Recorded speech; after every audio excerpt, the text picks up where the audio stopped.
Hello people, అందరు ఎట్లున్నారు? Hope doing good. Actual నేను సిక్ అయ్యా, మీ అందరికీ తెలుసు. ఇప్పుడు ఏంటంటే ఒక యాక్చువల్ మా ఇంటికి మేడ్ వస్తుంది.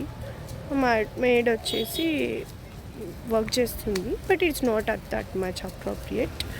చెప్పాను కూడా తనకి చాలాసార్లు, ప్లీజ్ కొంచెం నీట్గా చెయ్యి అని చెప్పి.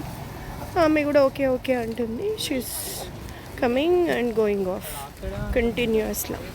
మళ్ళీ ఏం చేయాల్సి వస్తుంది అంటే మళ్ళీ నేను చేసుకోవాల్సి వస్తుంది, లేకపోతే వేరే మేడ్ని పిలిచి చేయించాల్సి వస్తుంది. బట్ ఏదో నా నేమ్ సేక్ చేస్తుంది అంటే చేస్తున్నా అన్నట్టు చేస్తుంది.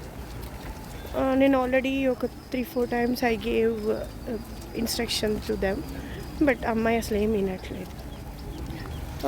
ద సేమ్ సినారియో, డబ్బులు వేస్ట్ చేసుకుంటున్నాను, డబ్బులు పోతున్నాయి, అన్నీ పోతున్నాయి. ఆమె డబ్బులు తీసుకుంటుంది, బట్ ప్రొడక్టివిటీ అనేది లేదు. వై అని అంటే ఏం మాట్లాడట్లేదు. Same scenario in the relation also. Wife and husband, boy friend, girl friend, అన్న చెల్లి, అక్క, ఫ్రెండ్స్ ఎవరైనా సరే నేమ్ సేక్ మాత్రం ఎవరు చేయకండి. Name sake friendship, name sake వాళ్ళు ఏమన్నా అనుకుంటారేమో అని చెప్పి వాళ్ళు చూస్తే వాళ్ళకి మెసేజ్ చేయడం, వాళ్ళు కనిపిస్తే ఏమైనా ఫీల్ అవుతారేమో అని చెప్పి వాళ్ళకి కాల్ చేయడం, అట్లాంటివి మాత్రం చేయకండి.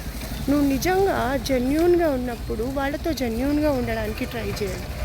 ఇప్పుడు name sake friendship, name sake చేయడం వల్ల యూజ్ ఏమి ఉండదన్నమాట. దానివల్ల ఏమవుతుందంటే వాళ్ళ టైం వేస్ట్ అవుతుంది, మీ టైం వేస్ట్ అవుతుంది. వాళ్ళు ఏమైనా మీ మీద ఎక్స్పెక్టేషన్స్ పెట్టుకున్నారనుకోండి, అది ఇంకా హర్టింగ్ ఉంటుంది.